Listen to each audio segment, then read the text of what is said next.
Hello everyone, welcome back and thanks for joining us on this Tuesday again. And yeah, stick around we've got a few updates on lots of things. Just stuff in general. Stuff in general, and Angie's doing some crochet, but that won't be on the video. No. So this week's video is a bit of a show and tell about what we've been doing this week. Angie's a little bit of greenhouse stuff. We've been planting things, I've been fencing, and we got a great, really simple recipe at the end. Nice.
So I'm back at Cindy's, just putting in legs to the bathroom sink cabinet. So I'm going to put a concrete soffit on top of here, and then the ceramic sink she's got is going to go on top, and then I can shorten these pipes and plumb the pipe into that, and obviously put the waste in. I've cut off the waste that was in here, cut a grid to fit in I've made a hole in the floor to fit that. Now I'm just building the sides of the shower up, but what I'm going to do now is use this waterproof concrete, actually waterproof mortar, to line the bottom of this so she can tile on top of it and it'll all flow towards the drain. Cuckoo. That way somewhere.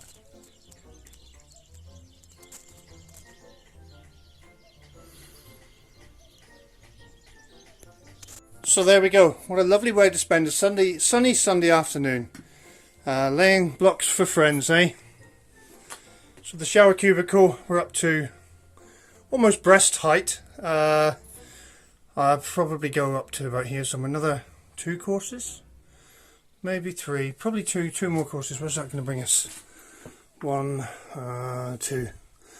Yep, probably 2 more courses, and then we can put well, I've got to render the inside, then we can put a shower curtain on the front, and then Cindy can have some privacy. May well level this off with concrete. I'm going to break this down a bit. Not too happy with the way this happens, so I might just put a shutter along here and level this off. So she's got a little step to come up here, but we'll see. We'll see. There we go. So this week we've been planting, this is a Mirabelle, so little yellow plums, so big. Love the Mirabelle. And we've got, we just re-fed, this is what are those green apple called? Granny Smith, yep. So, yeah, this new Mirabelle, and I'll show you what else we got new. We've also got this, which is a Royal Star grapefruit. Think so, but yeah, definitely a grapefruit. So that was planted here. It's not very deep down to granite here, but what tends to happen with fruit trees is they spread out wider and quite not terribly deep, so that's all right for that one. So here, right outside the bedroom window, we had a big grapevine. It was the purple eating variety, yeah. So what we've done is dug them out, because we've got lots of grapes in front of the house, and this one wasn't doing particularly well in this position anyway. So we've put in a cherry guava or a strawberry guava, yeah, like so. So we're hoping that will bush up and do nicely there. But what I did do, there were 2 grapevines here, so I took one and put it over here. So I put the one with the most life I put in here, and as you can see, we've got leaves bursting out everywhere, so hopefully that will root and take take root there. That's lovely. And I've given a bit of fertiliser to these two plants here. So we have a shushu, which is in there, and next to it is a passion flower, this one here. But I hope the shushu does well, and we want it all to grow up this like the jasmine is, and eventually cover this. That'd be great. Oh, bit of a bee update. So these are 4 hives that we lost this year. No, sorry, 3 hives that we lost this year, and we just put them here so the bees can clean out whatever's left in there. They come and rob it. It's not a good practice, but it's the easiest way to clean the hives out. So we've got 2 really good hives on the go, and we'll split them this year. So we should get 4 at least, maybe 5 or 6. So yeah, that's really good. Quick greenhouse update. All the sweet corn have come up. Well, nearly all. Peas are doing well, and beans need to be hardened off and put in the ground soon.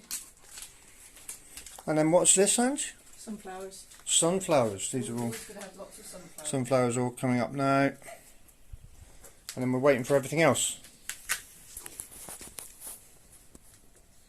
And we've also got all these courgettes have come up, all different ones. We've got pumpkins, Hokkaido pumpkins, Black Beauty courgettes, long white somethings, round courgettes, and patty pan squashes as well, all going on.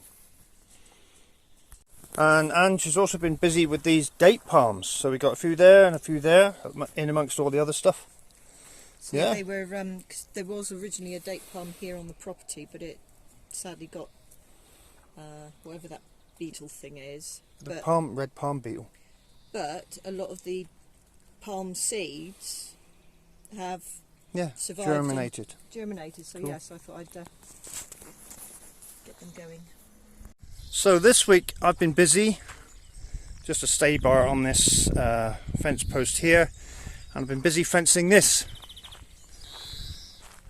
So this is where the new goat paddock meets the corner of our property here.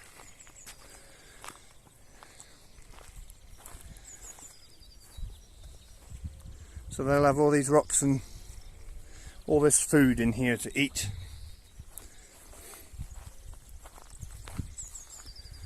So we fenced all the way down here.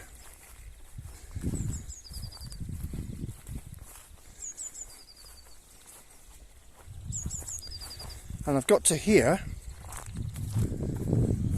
as you can see, and I've run out of Maljasol, so I've got to go now and order some more, or get it delivered, to go from here down to this corner and then across. I've got enough to go across here. I haven't got enough to get down to here, and also then I need to do where the goat house is. I need to finish that off, but I need to fence from the existing fence to the goat house, and the goat house to this fence here. So yeah, I'm going to go and get another 100 meters of fencing wire, this Maljasol that I'm using. This stuff, which is realistically it's just thin reinforcing mesh, but I use it as fencing because it's really good, and it was cheap, but not anymore. So yeah, when we originally bought the fencing I bought 600 meters of fencing, let's say 2 years ago, maybe a bit more. So I've been doing little bits of fencing over the last 2 years. When I bought it, it was €83 for 100 meters. I've just priced up a roll now, 100 meter roll. It's actually a 50 meter roll which I cut in half, but 100 meter roll now is 174 euros. It's gone crazy. So I've been into town, into Fundal, and I've got myself, now they've only recently started doing this, 1.2 meter long Maljasol. So I'm going to chuck this in the back of the tractor now, and then we're going to go and finish that fencing. So that'll be the goat paddock nearly fenced off. I've got another 50 meter roll here, so I'll be able to do the whole I've had to finish all of that and then some as well, because we've got some other areas on the farm which I want to put pigs in the future. So yep, we should have got enough with this. But before we do that, I'm going to find out what Angie's doing in the kitchen. And here she is. So what are you up to? I'm just about to put this on. Well, I've always got to look to see which one it is. Yeah. So melting some butter. I've got, well, we'll do the recipe, but so I'll just say what ingredients are at the moment. So I've got butter and I've got coconut oil. I'll let the butter melt a little bit first because the coconut oil melts a lot quicker than the butter does. So then I have a tray, just a normal baking tray, and a sheet of paper. So that sort of fits on there, like so. And I just go to the freezer. One moment. So now I'm going to put in the coconut oil as well. Turn that heat down a little bit actually. Don't want it too melted. While that is melting, throw some raspberries.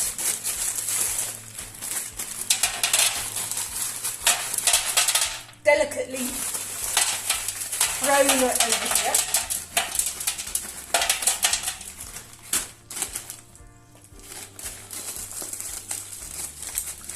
Throw some blueberries.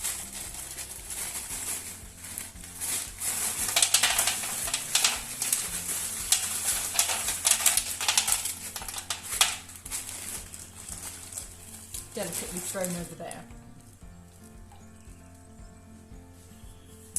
Right,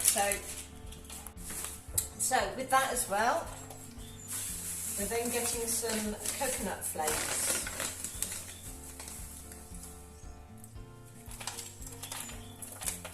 This is just such a really easy, yummy thing. So lots of coconut flakes, because we like coconut, don't we?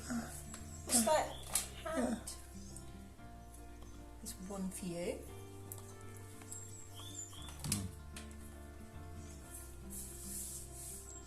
Mm-hmm. So in my melted oils,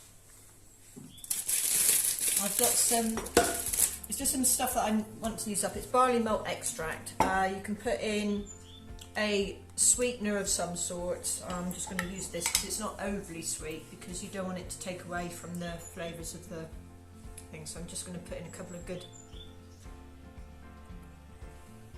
dollops of this. I say you could even leave this bit out, but it sort of gives it a little bit of sticky texture as well. So drop that in.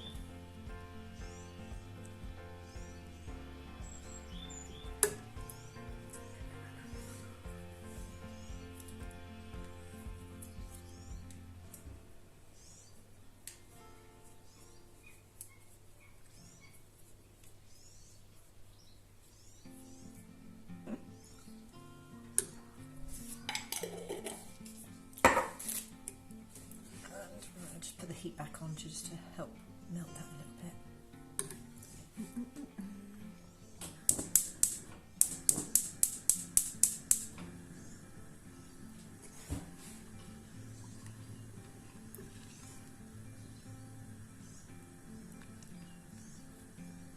And into that, I'm then going to pour a little bit of, a little bit. I've got some hot cacao powder as well, so I'm going to put in a ginger cat.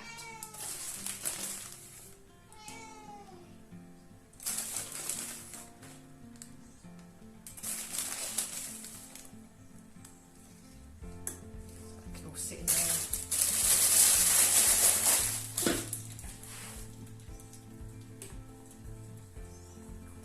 it's a bit weird because I've got 2 spoons on the go, but I'm trying to get it all cleaned off.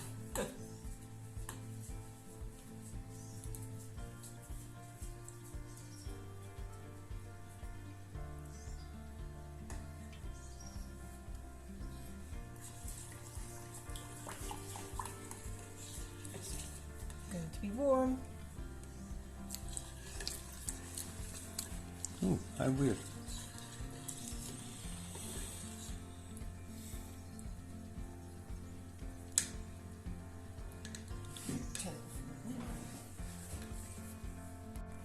Right, now that is all nicely combined and melted together. There should be no lumps in it, as she says. And this gets poured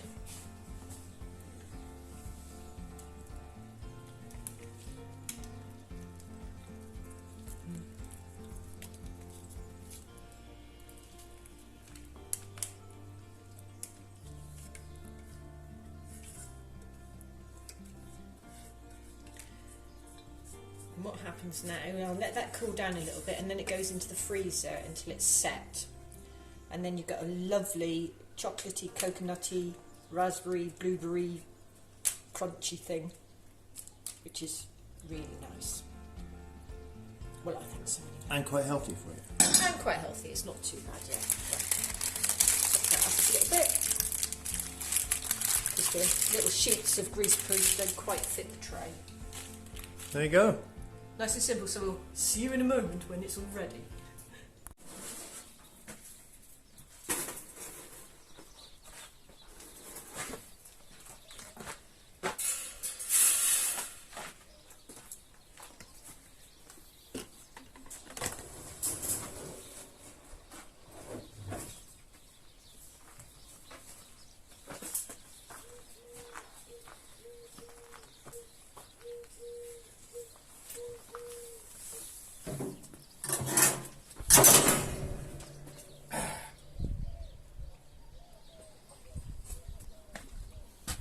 I was hoping that would fit in there and I could just pull it out to roll it out. Ah. That's not going to happen now, is it? Okay.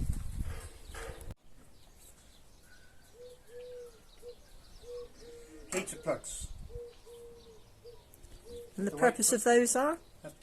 Heater plugs, because it's a diesel engine, you need to heat up the air to make combustion of the injected diesel easier. Wait till this little light goes out and then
So as you can see, it's pulled tight to here, up this end, but here now we go over this rock. So I'm probably going to have to bend these up a bit, like so, so it sits down a bit better and I can get it tighter like that. See, so now it's not touching. I've created a bit of slack, but also because it's going downhill, this is what I love Malia-Sol, much easier to work with. So it's going downhill, I can put a kink in this, going down, like so.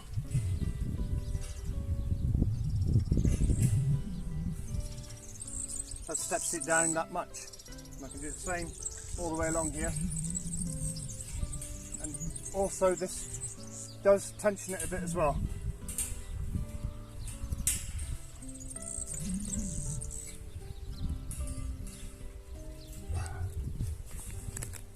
I'll put another couple in.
So as you can see now, what is potentially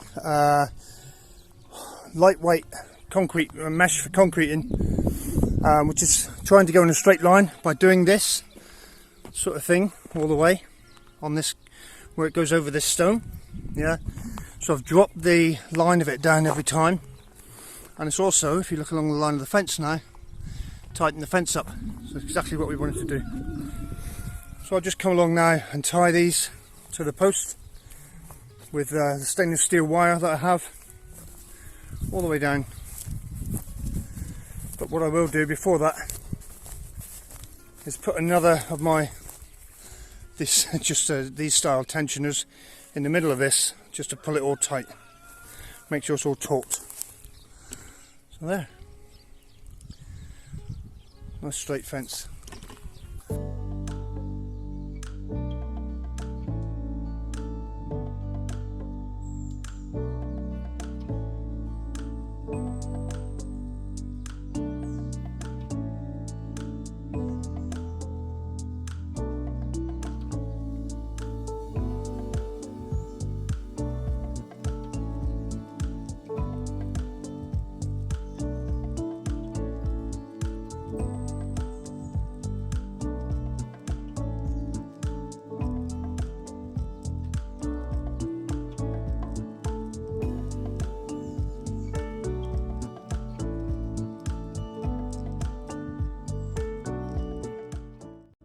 So that's that piece all nice and tidy up to there. So this corner post which I've gone on the outside. When you put stock fencing on, it must always be on the inside of the post, yeah? Because when the animals push against it, it's pushing against the post, not against usually staples. Which if it's stapled on the outside and the animal pushed against it, it will push all the staples off, yeah? So it's best practice to put the fence on the inside of the post, yeah? Obvious stuff. So next up I've got to uncoil this to that corner over there and then tie the rest of this fence on here. I'm not going to show you that, but what I am going to show you. Ooh.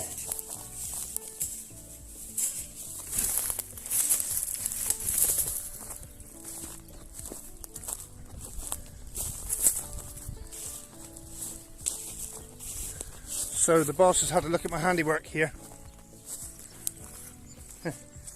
And what she's saying is, and I agree with her, so this was the size of the roof that we borrowed from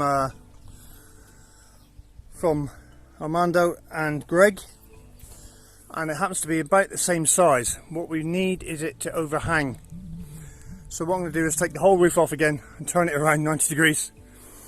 So it'll overhang about a foot or 300mm this side and this side, and then I'll have to make up a roof that goes here, which will be a bit extend over that one to make sure that no rain gets through. Hey ho!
So as you can see here, the ground dips an awful lot, so I'm going to have to put another piece of fencing on the bottom here, and I'm probably going to use some of the pine trees I've cut down just to fill the gap in, make it a bit more substantial underfoot.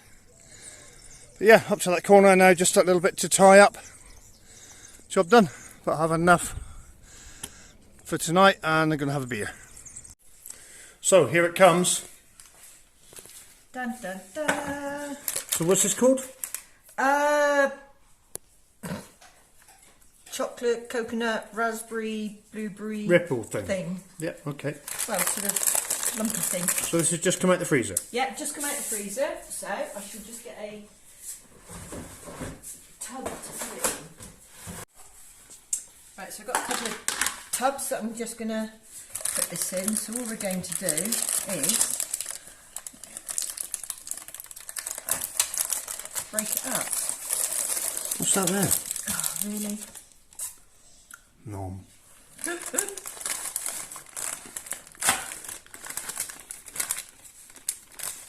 So little like snack piece. Now this gets kept in the freezer because it's the coconut oil and butter and stuff would obviously melt if you. But so I'm just going to break it into. I'd say snack size pieces, but Nick would just come along and just eat the whole lot. Won't you, darling? No. Looks like I've murdered something at the moment. So, right, I'm just going to try a piece as well. So, just a little piece. So,